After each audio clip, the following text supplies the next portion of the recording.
Et on fait du sport ensemble avec Xavier Delmont. C'est 100% club sur France Bleu Périgord. Bonsoir Xavier. Bonsoir Isabelle, bonsoir à tous. Johan Koval est notre invité ce soir. Au terme d'une saison riche, entre les championnats du monde d'athlétisme de Doha et une médaille de bronze aux Jeux mondiaux militaires, la saison a été effectivement bien remplie, faite de haut et de bas. Mais qu'en reste-t-il aujourd'hui ? Nous allons donc poser la question à Johan.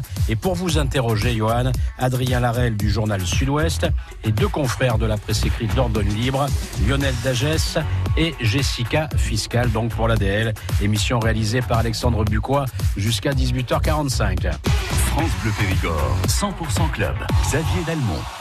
Bonsoir Johan Koval. Bonsoir. Merci d'être avec nous. Avec plaisir. Vous êtes rentré il y a quelques jours de Chine déjà. 3 semaines maintenant. 3 semaines, ouais. Ah oui, le temps est passé. Effectivement, c'était au mois d'octobre, effectivement. Donc le temps est passé. Merci d'être avec nous dans cette émission 100% Club. Je salue mes confrères de la presse écrite, la DL qui est venue en force, Jessica Fiscal, ça Bonsoir va Xavier, ça va très Tout bien, va bien merci. Oui. Lionel Dagès. Bonsoir, ça faisait tellement longtemps que vous n'avez pas vu Xavier. C'est Vous vrai. ne voulez pas rater ça. Donc je vous ai manqué un peu. Exactement. Ouais, c'est gentil. Et Adrien Larelle du journal Sud-Ouest. Bonsoir Xavier. Tout va bien ? Parfaitement. Alors on va essayer de revenir avant de parler avec vous de votre actualité, Johan Koval, sur ce week-end qui a été extrêmement riche, vraiment. Et évidemment, dans ce week-end sportif, alors qu'on a passé très rapidement en revue, il faut quand même pas oublier la grande soirée de vendredi au Nouveau Théâtre de Périgueux avec le comité départemental olympique. C'était les éclats du sport. Évidemment, vous y étiez, Johan Koval. Pourquoi une telle question ? Non, je me suis un peu exprimé sur les réseaux sociaux. C'est un titre à titre plus humain que sportif. Que je n'ai pas été invité cette année. Bon, mais attendez, je comprends pas. Franchement, attendez. À un moment donné, il faut qu'on m'explique quelque chose. Vous êtes un athlète olympique. Vous avez participé au championnat du monde d'athlétisme de Doha. Vous avez une médaille de bronze aux mondiaux militaires il y a à peine quelques jours et vous n'êtes pas invité. Je fais pas partie du comité, je peux pas m'exprimer en leur nom, mais j'ai eu un petit coup de gueule qui a été présent sur les réseaux. Claude m'a répondu. Ça sera oublié l'année prochaine, mais bon, c'est juste un titre perso que ça m'a un peu touché parce que je suis quelqu'un qui est très dans l'humain et dans. Je cherche pas la reconnaissance, mais je pense qu'il y a un investissement de la part du département, de la mairie et de l'agglomération qui me soutiennent depuis de nombreuses années. Et je pense que c'était un juste de retour de ne serait-ce que d'être présent, d'intervenir un petit coup sur la scène, pas forcément pour recevoir un éclat parce que je n'attends pas ça, mais pouvoir m'exprimer devant beaucoup de personnalités de Périgueux, ça aurait été quelque chose de sympa comme d'habitude. C'est pas fait et ça restera comme ça et point barre, c'est pas très grave. Je pense que les critères doivent être sinon revus, au moins clarifiés. Clairement. Non mais oui, parce que c'est pas très clair. Quoi. Parce que ça finit par rendre cette organisation un brin désuète. Voilà. Ouais. Il est 18h21. On va rester avec Johan Koval jusqu'à 18h45. Vous ne touchez à rien. Nous sommes là. France Bleu Périgord. France Bleu. Le lundi, c'est 100% club sur France Bleu Périgord. Et Johan Koval est notre invité jusqu'à 18h45. Il répond aux questions de Jessica Fiscal, d'Ordonne Libre, Lionel Dagès, DL et Adrien Larelle du journal Sud-Ouest. Alors, Johan, c'était une saison un petit peu particulière. Doha, au final, est-il un bon souvenir pour vous ? Je dis cela parce que c'était un peu la galère quelques jours avant votre série des championnats du monde d'athlétisme à Doha. Est-ce qu'au final, vous vous dites, bon, Doha, c'était sympa ? Doha, c'était sympa, c'était un cadre sympathique en termes d'architecture et d'environnement, entre guillemets, bien sûr, anti-écologique, anti-sportif, mais bon, c'était à faire. Je ne regrette pas d'être parti faire ce championnat parce qu'à J-10, j'ai fait une séance à Périgueux qui était concluante. Même si j'ai eu une entorse, j'ai couru l'échauffement avec une douleur sur la cheville assez conséquente. Malgré tout, j'ai tenté. À un moment donné, j'ai voulu repasser devant dans la course pour accélérer le rythme. Je n'ai pas pu. J'ai pas d'explication particulière sur cette contre-perf, si ce n'est que c'est un championnat de plus et de l'expérience encore plus assimilée. Et voilà, c'est... La chose qui me touche le plus, je vais dire, c'est sur l'aspect humain. Ça fait 4 mois et demi que je suis parti en préparation. Je suis rentré à peine 15 jours en Dordogne sur les jours cumulés. J'ai un enfant de 4 mois que j'ai presque pas vu. Ma fille de 4 ans, pareil, que j'ai pas vu. Ma femme, c'est des concessions au quotidien. Et le retour des Périgourdins sur cette contre-performance est dur parce qu'on dit que t'es terminé, que t'es fini. J'ai fait beaucoup de sacrifices. Je suis désolé, là, c'était pas prévu d'avoir ce moment d'émotion. Et même des partenaires ou des choses comme ça. Et là, on se sent, on se sent pas totalement soutenu de la part de toutes les personnes qui te laissent des messages quand tu réussis, t'es champion d'Europe, tout le monde t'écrit, tout le monde t'envoie un message. Et là, je sacrifie beaucoup de choses. Je vois pas beaucoup ma famille et j'arrive pas à parfait. Donc j'ai beaucoup de choses qui sont Je suis désolé, j'avais pas prévu ça, d'avoir ça en direct. Vous avez été touché par ça. Je suis touché parce que ma vie de couple est compliquée, parce que je fais beaucoup de sacrifices et je mets ma vie en avant, en priorité avant ma vie de famille. Et comme je dis, c'est dur. Et je vois pas beaucoup de personnes de mon entourage, de mes proches, ils sont pas au quotidien avec moi parce que voilà, c'est compliqué. Je vous dis 4 mois et demi, 2 déplacements, 2 stages, et l'an prochain, ça va être encore pire parce que j'ai encore envie de tout faire pour y arriver. Et au final, j'y arrive pas. Donc, quand les gens en plus te sacrifient et te cassent des œufs dans le dos, bah ça fait mal. Franchement, c'est pas évident. Je suis désolé d'avoir ce moment-là, mais non, mais Johan, quand vous dites, c'est qu'il y a quelque chose même d'un peu bizarre. Vous dites, tu n'y arrives pas, on n'y arrive pas, on ne performe pas, mais il faut quand même remettre les choses à leur juste place. Vous faites quand même les championnats du monde d'athlétisme de Doha. Alors certes, vous terminez 12e de votre série, mais est-ce qu'on mesure bien le niveau qui est le vôtre? Mais oui, mais je m'entraîne, je vis athlée, je mange athlée, je dors athlée, je fais pas des activités avec ma fille parce que je vis athlée, je dois faire ma sieste. Je les vois pas, je les fais partir plus tôt de stage parce que mon petit me réveille la nuit. Voilà, aujourd'hui j'ai eu ma première après-midi tout seul avec lui. Et voilà, j'ai des moments que j'ai pas envie de louper dans ma vie. Et si je les loupe et qu'en plus je loupe l'athlé à côté, bah c'est pas évident. Donc il y a des gens qui sont là et qui me soutiennent et qui me donnent les bons mots. Et il y en a d'autres qui ont eu des messages assez compliqués. Et ça, c'est difficile à encaisser parce que je suis vraiment dans l'humain et plus que beaucoup d'ailleurs. Et ça m'impacte beaucoup. Désolé d'avoir d'un autre côté, si vous avez ces messages-là, c'est parce que vous nous avez trop bien habitués. Bah, je sais pas. Non, mais j'ai un entourage fort autour de moi de personnes vraiment proches et je sais sur qui compter et je le remarque de plus en plus avec les années. Ceux qui m'ont écrit quand j'étais champion d'Europe et qui m'écrivent pas aujourd'hui, je les repère et tant pis pour eux, ce sera des personnes avec qui j'aurai plus d'affinité, puis voilà. Jessica Fiscal, d'Ordonne Libre. Bon moi j'ai l'impression que je vais remuer le couteau dans la plaie avec ma question. Moi, je voulais déjà savoir comment tu allais aussi par rapport à ta cheville, parce qu'on sait que c'est quelque chose qui t'a un petit peu handicapé quand même, tu l'as avoué ces derniers temps. Donc déjà, comment tu vas par rapport à ça? Comment va ta cheville surtout? Après, il faut savoir que j'ai tous ces messages, j'essaie de m'en servir aussi pour redevenir plus fort. J'ai un groupe d'entraînement de jeunes qui est là au quotidien pour me pousser et me motiver parce que je leur laisse des petits messages durs des fois comme quoi il faut y aller et je ne m'assois pas sur mon passé. La cheville, j'ai fait 8 jours de repos complet après la Chine, j'ai repris l'entraînement, je m'entraîne 1 fois par jour parce que j'étais 3 semaines à Fourmeux et j'ai effectué des soins et je m'entraîne 1 fois par jour, donc ça va. Et vu que je me retrouve plutôt pas mal, je vais faire un cross ce week-end pour le plaisir, le fun et l'envie de courir justement en compétition. C'était pas prévu, j'ai eu l'organisateur tout à l'heure au téléphone, donc je vais sur le cross international de Gujan-Mestras. C'est support de sélection des championnats d'Europe que je ne ferai pas quoi qu'il en ait de cross, mais j'ai envie de courir pour le plaisir, donc je fais 3 courses encore cet hiver avant de couper 3 semaines la vraie coupure complète, et après j'ai 5 mois de préparation avec beaucoup de stages en vue des Jeux de Rio. Bon. D'accord. De Tokyo, pardon, oui. Rio, c'est pas ça, c'est bien. Rio, c'est bien, mais... C'est marrant, le soleil, ça vous attire. Adrien Larelle, Sud-Ouest. Par rapport à ce que vous venez de dire sur les messages reçus, c'était une motivation supplémentaire au moment de partir aux Jeux mondiaux militaires? Une sorte de réponse à apporter aux Jeux mondiaux militaires, j'ai été pris de court, je suis monté dans l'avion parce qu'on avait pareil un problème personnel familial qui a fait que je suis parti au dernier moment. Le programme a été modifié d'un moment, je suis monté dans l'avion, j'arrive à l'aéroport en Chine, j'allume mon téléphone, on me dit Johan, faut que tu sois dans 30 minutes dans la chambre d'appel parce que sinon tu peux pas faire ni le steep ni le 5000. Donc j'ai mis les pointes, je suis parti, je me suis pas posé de questions et 1 heure après mon atterrissage en Chine, j'étais au départ du 3000 steeple et j'ai mené la course et j'avais une insouciance complète parce que je pouvais que tenter de faire un chrono et de me qualifier au temps et je passe au temps en étant dans le dur les 2 derniers tours. Mais je me qualifie et du coup j'ai le championnat qui a abandonné d'une manière totalement différente et 2 jours plus tard en finale, j'ai retrouvé j'ai envie de dire du grand Johan Koval, même si j'aime pas me lancer des fleurs. Un tour de l'arrivée, je dois être 7e et j'arrive à retrouver un fini, je retrouvais de la niaque, de la motivation et ça, 15 ans de haut niveau, c'est pas forcément évident tous les jours d'avoir cette dalle à l'entraînement et en compétition. Et là, je termine la saison d'une belle manière parce que c'était des clients quand même qui étaient présents dans cette finale et j'arrive à accrocher une médaille sur mes 4 derniers mondiaux militaires. Je fais 3 médailles, donc ça montre aussi à l'armée que voilà, j'essaie d'être présent sur ces championnats et que je m'entraîne dur pour être performant toute l'année.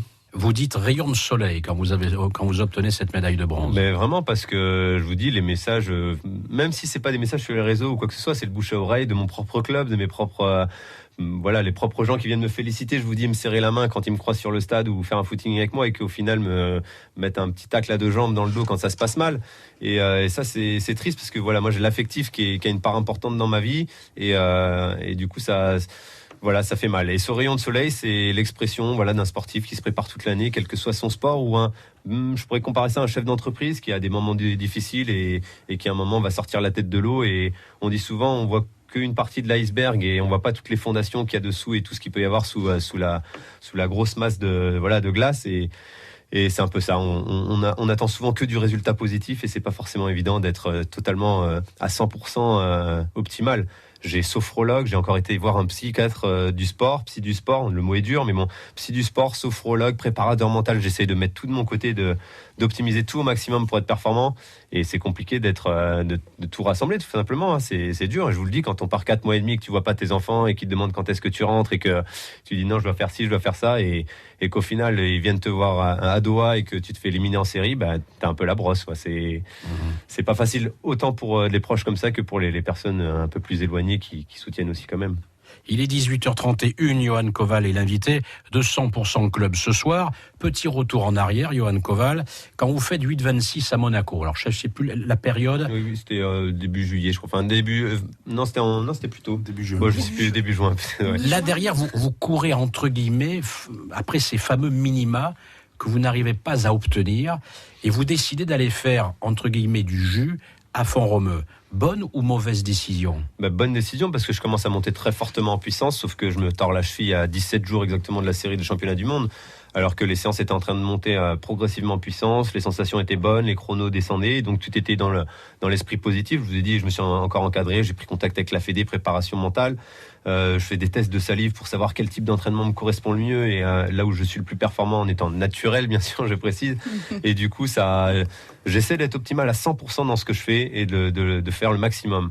Et du coup, Fourmeux, c'était un bon choix parce que je suis monté en puissance malgré tout. La séance à J-10 à Périgueux a été très positive et je termine confiant et j'apporte ce championnat d'une bonne manière malgré la cheville qui était défaillante et qui me fait mal sur l'échauffement malheureusement de la série. Alors je vais passer la parole à mes confrères de la presse écrite dans un instant, mais sur ce moment quand vous décidez d'aller à Font-Romeu, est-ce que franchement au fond de vous-même, il n'y a pas un léger doute, parce que vous attendez quand même la sélection de l'équipe de France, vous vous posez des questions, je me souviens de vous avoir eu au téléphone à ce moment-là, est-ce qu'il n'y a pas un doute qui s'installe ? Forcément il y a du doute, et quand on a des repères, je vous dis 15 ans de haut niveau où on a des repères, des séances qu'on a fait l'année d'avant, le chrono est moins bon, les jambes sont moins bonnes, on fatigue plus vite ou autre, et on s'identifie beaucoup et du coup on attend beaucoup à être performant, et là c'est le piège de vouloir en mettre plus à l'entraînement alors qu'on est un peu moins bien. Mais bon, je suis parti à Fourmeux de la bonne manière, j'ai respecté le plan à la lettre de Patrick, et même si j'étais pas serein à 100% en termes de début de préparation en attendant la sélection, on a quand même tout optimisé dans le cadre idéal où j'allais au championnat du monde. Et la séance à J-10, très honnêtement, m'a rassuré. Je m'estime avoir fait une séance qui me faisait valoir un chrono entre 8-15 et 8-18. Et donc, c'était légitime d'aller au championnat du monde et de se présenter sur ces championnats du monde. J'avais raqué un niveau vraiment de niveau international et la place en finale était vraiment accessible en exprimant le potentiel à 100%. Lionel Dagès, Dordogne Libre. Sur cette saison, il y a eu le championnat du monde à la fin, mais il y a eu toute une saison un peu dure. Est-ce que c'est la plus dure que vous avez vécue de votre carrière ou pas ? La plus dure, oui, non, parce que je termine Doha d'une manière où j'ai pas pleuré juste après la course. J'étais dans l'incompréhension, mais pas pas énervé, pas triste, j'ai pas pu sur la série, j'ai pas pu m'exprimer, je sais pas pourquoi. Les conditions, beaucoup en ont parlé, météo ou quoi que ce soit. La cheville, je l'ai pas évoqué en direct, mais j'ai eu mal sur l'échauffement. Je sais pas, je l'ai pas expliqué, j'arrive pas avec Patrick aussi à mettre le point sur ce qui a pu être négatif, si ce n'est la cheville. Mais voilà, après, comme je dis, je sauve les meubles aux mondiaux militaires et ça égaye bien ma saison parce qu'il y avait vraiment du niveau. Et voilà, après la saison, l'athlète, c'est difficile, hein, c'est de l'entraînement bi-quotidien, voilà, il y a beaucoup de sports qui sont difficiles, mais je parle de ce que je fais. Et non, là encore, après la radio, on va aller avec le jeune collègue ici présent en salle faire une séance de home trainer et d'abdo-gainage aérien. Enfin voilà, c'est dur, mais c'est avec plaisir que je fais tous les jours. J'ai encore une anecdote, je parle beaucoup de tout et de rien, mais il y a encore j'étais à Fourmeux, je vous dis, dans les 15 derniers jours, et je faisais mon footing avec Thomas, d'ailleurs, qui est ici présent. Et là, on s'est pris des grosses chutes de neige, il y a eu 20 cm de neige, et là, il y a un vent qui commence à être glacé. Et j'ai vraiment, sur la fin du footing, on était dans le dur parce que c'est la neige qui fond sur le visage quand tu cours avec un peu de vent, c'est vraiment difficile. Et là, on est passé sur un chantier, une maison qui était en construction, et là, il y avait des artisans sur le toit. Et à ce moment précis, je me suis dit, mais t'as quand même une chance parce que toi, dans 10 minutes, t'es au chaud et tu vas faire tes abdos. Eux, ils sont toute la journée là en train d'être sur le toit et de devoir œuvrer comme des fous. Et ils n'ont pas cette chance que t'as toi de faire ce que tu... Enfin, je sais pas s'ils prenaient du plaisir ou pas. Ce qui est sûr, c'est que moi, 20 minutes après, j'étais au chaud et je fais... Encore un truc que j'aime tous les jours, je mets mes baskets et je vais m'entraîner au quotidien et c'est un réel plaisir. Hier ce matin j'étais sur le canal, 25 km, c'est passé et c'est un bonheur de les faire. Et voilà, là ce soir je vous dis on va se rentraîner, c'est avec beaucoup de plaisir et d'envie que je retourne à l'entraînement. Donc après j'ai eu un moment donné le doute cette année, je me suis dit est-ce que tu as encore envie de compétition, tu as encore envie de haut niveau? Et je pense que c'était une excuse que je me donnais à moi-même parce que j'avais pas mes chronos repères qui étaient en confiance, qui exprimaient pas mon potentiel comme j'ai pu l'avoir les autres années, et du coup je me mettais dans cette sécurité. T'as peut-être plus envie de faire du haut niveau, t'as peut-être plus envie de faire de compétition, de confrontation, mais c'est pas ça parce que je l'ai vu en Chine quand il faut aller se donner dans le dernier tour pour aller oui, mais est-ce que médaille. Vous avez cette notion de plaisir, puisque vous évoquez la notion de plaisir là à l'instant, est-ce que sur ce genre de compétition, vous évoquez beaucoup de MC sportif, un sophrologue, etc. Est-ce que quand vous arrivez sur zone, vous avez cette notion de plaisir au fond de vous-même? À Doha, honnêtement, j'étais serein, j'étais confiant. J'ai fait même une séance perso de sophro juste avant la ligne de départ dans la chambre d'appel. Je me suis concentré, focalisé sur moi-même et j'avais envie de courir. J'avais vraiment envie de courir. J'étais motivé. Alors que dans la saison, quand j'ai fait la Coupe d'Europe là en Pologne, je me suis retrouvé dans la chambre d'appel et je me suis dit qu'est-ce que tu fais là? Est-ce que tu as envie de courir? Est-ce que tu es prêt? Parce que j'avais pas mes séances repères qui me mettaient en confiance et qui me rassuraient, me disaient que voilà, j'étais capable de faire quelque chose. Et ça, c'est une force que j'ai sur les années précédentes. Et quand je fais des séances qui sont costauds, forcément, tu arrives en confiance sur la compétition. Tu sais ce que tu vaux et tu peux t'exprimer. Que là, tu es dans le doute, tu arrives, tu sais pas trop. Du coup, la sortie de secours, c'est quoi? Bon, j'ai plus envie de faire de haut niveau, j'ai plus envie de courir contre les autres et point barre. C'est une sortie de secours, comme je dis. Jessica Fiscal, d'Ordonne Libre, et ensuite Adrien Larel. Quel est l'apport du coup de ton coach à ce moment-là, Patrick, quand tu as des moments de doute, j'imagine, Patrick Petit-Breuil, pardon. J'imagine que dans ces moments-là, il est aussi important pour toi. De quelle manière aussi vous arrivez à gérer ces moments ensemble? Le coach qui comprend pas, là, il est tout juste à la retraite d'ailleurs, mais il donne de son temps perso, des congés sans solde et tout pour me suivre en championnat. Comme il m'a dit avant la compète, je viens pas à Doha pour qu'on enfile des perles, quoi. Si je viens, c'est voilà, pareil, il impacte sa vie personnelle pour m'accompagner et du coup il met pas de pression par rapport à ça, bien entendu, mais je comprends que voilà, à un moment donné il donne de son temps, il vient à Fourmeux avec sa femme, ils prennent leurs vacances perso pour être avec moi aussi et pour être tous les jours sur le stade, donc lui il a les mots pour essayer de m'encourager, de me dynamiser, de me remotiver et tout, mais après c'est tellement fort à titre perso le ressenti qui, tant que c'est pas une prise de conscience personnelle, on peut avoir les mots qu'on veut de l'extérieur, si tu le conçois pas toi que tu es bien et que tout va bien, tu peux avoir les meilleurs encouragements du monde, ça pourra pas le faire. Adrien Larel, Sud-Ouest. Alors moi je voulais me projeter un peu puisqu'on a parlé de cette saison, mais il est l'heure effectivement. Merci. Il y a Tokyo donc qui arrive, j'imagine que vous y pensez forcément. D'abord concrètement, qu'est-ce que vous devez faire pour y aller? Quels sont les minima et avant quand? En fait, c'est 8-22 à faire jusqu'au mois de juin, je crois, ou juillet. À savoir que là, je fais 3 courses. Je fais ce week-end le cross de Gujan-Mestras, donc de dernière minute. Je vais ensuite le premier, cross sud-ouest. Le premier, le 14 décembre. Il se soigne le beau. Premier et 14 décembre, je vais sur 2 corridas qui sont de niveau international en Suisse. Et ensuite, je fais ma coupure de 3 semaines. Pourquoi la faire à ce moment-là? Parce qu'après, à partir du mois de janvier, je vais repartir sur un gros cycle de préparation de 5 mois jusqu'à fin mai, où je vais effectuer une rentrée vers le 22-23 mai, je sais pas trop encore. Et du coup, pendant ces 5 mois, je vais pas faire de compétition parce que j'ai envie de revenir avec la motivation, la dalle, comme on dit dans le milieu, la niaque et l'envie de compéter. Et du coup, je vais faire Éthiopie, Kenya, Afrique du Sud et Fourmeux. Donc un très très gros programme. Donc j'optimise encore ma dernière année sur piste, je précise, dans la préparation, et je mets toutes les chances de mon côté pour vraiment pas regretter du tout. Et je vous dis, ça va être encore des concessions personnelles parce que ma fille elle va pas venir en Éthiopie, ni mon fils, ça va être impossible, ni le Kenya. Donc tout ça, c'est des destinations qui sont purement sportives et pour l'entraînement. Donc voilà, ça va être beaucoup de concessions pour se sélectionner pour Tokyo. Vous êtes capable d'aller aux Jeux Olympiques de Tokyo? Je serai aux Jeux Olympiques de Tokyo. C'est pas je vais être capable, c'est que je serai. Ça, c'est je veux pas troisième Olympiade. Je serai aux Jeux Olympiques de Tokyo. Je termine la saison d'une belle manière. Là, je me fais plaisir. Je mange bien. Je m'entraîne une fois par jour et je me fais vraiment plaisir. Mais après coup, là, quand je vais reprendre, ça sera sérieusement, et même si je m'entraîne sérieusement toute l'année, là, je me donnerai pas d'excuses cette année. c'est les Jeux de Tokyo. C'est pas possible autrement. Johan Koval, quand on arrive à Doha et qu'on se rend compte qu'on assiste à des championnats du monde climatisés, quand on est sportif de haut niveau, qu'est-ce qu'on se dit ? Alors on se dit ça va être la même pour tout le monde. Moi je suis quelqu'un qui essaie de relativiser au maximum et je me dis que tout le monde va avoir ma question est différente. Est-ce que vous vous dites pas que le sport marche un peu sur la tête ? C'est l'argent au détriment du sport. Ça, c'est une phrase qui me choque, enfin pas qui me choque juste que je dis souvent parce que c'est l'argent qui a payé ces championnats du monde. J'ai fait un footing, il devait faire 44 degrés, 83% d'humidité avec une veste de 2 kilos frigorifiée sur le dos pour voir un peu ce que ça donnait. J'avais un journaliste qui me suivait avec une GoPro, donc c'est pas une très grosse caméra. A fait 200 mètres. Non, mais il a fait 200 mètres sur mon footing d'1 heure. Il était à bout de souffle et voilà, c'était un truc de fou. Enfin, franchement, faut se rendre compte. Faut aller là-bas pour se rendre compte du climat.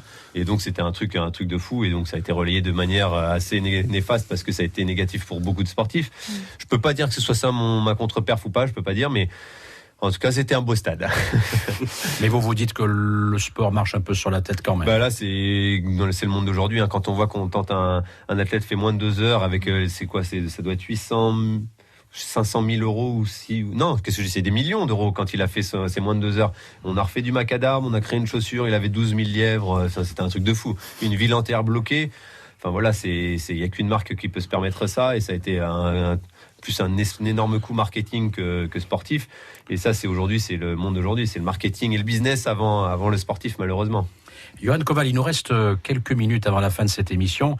Il y a quelque chose qui nous a marqué, j'imagine, nous ici dans ce studio, mais aussi tous ceux qui nous écoutent ce soir sur France Bleu Périgord. C'est le début de cette émission. Vous avez été particulièrement ému parce que certaines personnes vous ont fait comprendre après Doha que vous étiez, entre guillemets, peut-être fini. Est-ce que vous y pensez un jour à la fin de votre carrière ? J'y pense, mais pas tout de suite. Mais justement, c'est ces messages qui me font y penser et c'est négatif et j'ai envie de m'évacuer ça de la tête parce que voilà, aujourd'hui, j'ai une belle vie où je prends du plaisir à faire ce que je fais et j'ai encore 4 ans après les Jeux de Tokyo pour passer. J'ai encore plus que 4 ans, mais je veux faire 4 ans encore une Olympiade pour être à Paris 2024 sur marathon. Et voilà, aujourd'hui, je m'exprime et sur de la vitesse, je suis encore présent. Sur du long, je suis encore présent. Je pense que j'ai pas encore dévoilé le total de mon potentiel. À mon avis, il me reste encore 10-15% de potentiel à exprimer sur 3000 steeples et j'ai envie de le montrer l'an prochain que j'en suis capable. Faire les moins de 8-10, c'est une barrière que je me suis un peu fixée à titre perso, mentalement. Et il faut que j'arrête de me mettre des barrières comme ça c'est le cas de le dire pour le steeple et de passer le cap et de terminer de la meilleure des manières. Je suis pas le mec aigri qui a envie d'arrêter sa carrière en ayant des jeunes qui arrivent, qui me poussent. Au contraire, il y a des jeunes qui arrivent, qui prennent ma place. C'est avec beaucoup de plaisir que je laisserai et que je les conseillerai s'ils le souhaitent. J'ai juste envie d'arrêter en étant satisfait, sur steeple, d'arrêter en étant satisfait de ma saison, d'avoir accompli. Si je fais une finale au jeu, que je suis 7e, mais que j'ai tout donné et que j'ai un chrono qui est potable à l'arrivée, écoutez, je serai 7e, mais avec mes armes et avec mon sang naturel. Et au moins, je sais que j'aurai pas de regrets. Comme à Rio. À Rio, je termine 5e des Jeux de Rio. Potentiellement, je pense que je suis sur le podium et d'ici quelques années, ça devrait peut-être être le cas. Mais en attendant, ma place est belle et je l'ai fait de la plus belle des manières. Je regardais le livre photo il y a encore 2 jours et ça reste un souvenir inoubliable pour moi. Mais votre après-carrière, vous la voyez comment ? En fait, j'ai plusieurs voies possibles et je me bloque pas aujourd'hui. En fait, il y a le coaching sportif, il y a la mairie, le département. Enfin, j'ai beaucoup de gens ici avec qui je m'entends très bien et sur lequel je peux avoir un potentiel professionnel futur. Il y a l'armée aussi. Mais je m'y penche encore pas trop parce que je vous dis, il me reste 5 ans. Donc aujourd'hui, je peux pas signer un contrat pour dans 5 ans. Donc voilà. Donc j'ai l'armée qui m'a reconduit jusqu'en 2021. Donc déjà, j'ai la sécurité jusqu'en octobre 2021. Donc je peux préparer les jeux sereinement. Et après, on verra. Il est encore trop tôt pour en parler. Justement, le contrat avec l'armée, comment ça se passe ? C'est important pour vous de savoir que l'armée vous soutient comme ça ? C'est ma base financière de base. Parce qu'il faut savoir que j'ai des partenaires locaux, des gens qui me soutiennent et qui sont, heureusement, je les en remercie, même si je peux pas les citer, ils se reconnaîtront. Sauf que grâce à mes partenaires locaux, je peux partir en stage, je peux m'entraîner, je peux emmener mon coach en déplacement aussi parce que c'est important, mais je vais pas pouvoir aller faire un crédit à la banque pour acheter ma maison ou autre. Et l'armée, c'est cette sécurité-là, c'est que je cotise pour la retraite et j'ai mon crédit maison comme tout le monde parce que je suis un monsieur tout le monde qui paye mes traites ou mes échéances mensuellement et du coup l'armée ça me permet cette sécurité de m'entraîner sereinement en étant sûr que j'ai ce contrat-là tous les mois qui tombe et qui me permet acheter des affaires à ma fille si j'ai besoin ou autre. Rappelez-nous la période de repos pour vous, c'est quand? À partir du 14 décembre jusqu'au, je crois que c'est 5-6 janvier. Donc pour une fois, je vais pouvoir même faire les fêtes de fin d'année en famille et, voilà. et manger la bûche. Ouais. Profitez. Plaisir, ouais, vraiment. Merci beaucoup en tous les cas, Johan Koval, d'être venu en direct dans ce studio. Je remercie, on vous souhaite plein de bonnes choses, Johan, et merci beaucoup. Oubliez les mauvais messages. Vous savez, les mauvais messagers. Lionel Dagès, bonne fin de soirée. Merci, pareillement. Au revoir Jessica Fiscal. Au revoir Xavier. Au revoir Adrien Larel. Au revoir. Vous saluerez Raphaël Dubourg, évidemment, de notre part. Je n'y manquerai pas. Nous pensons très fort à lui en ce moment. Voilà, il est 18h45. Isabelle Carle, bonne fin de soirée. Mais à vous aussi, la même chose.